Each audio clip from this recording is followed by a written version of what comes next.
देख रहे हैं सिटिंडिया न्यूज चैनल, हक की आवाज।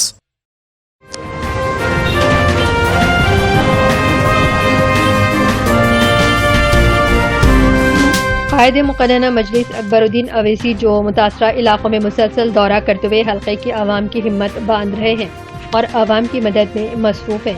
आज इन्होंने अपने हल्के के मुख्तलिफ इलाकों का साइकिल मोटर पर सवार होकर दौरा किया है और जगह जगह रुककर आवाम से मुलाकातें की है और इन्हें ज़रूरी मदद पहुँचाने का भी तयक़ुन दिया है। Bureau report, city India news.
वो साफ करे साहब 3-4 हफ्ते करना पड़ता साफ करवाने लगाएंगे फिक्र मत करो।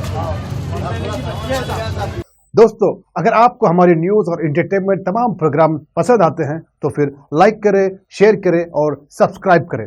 और हाँ, बेल आइकॉन दबाना ना भूलें ताकि आप हमारी हर न्यूज और हर एंटरटेनमेंट प्रोग्राम से अपडेट रहें।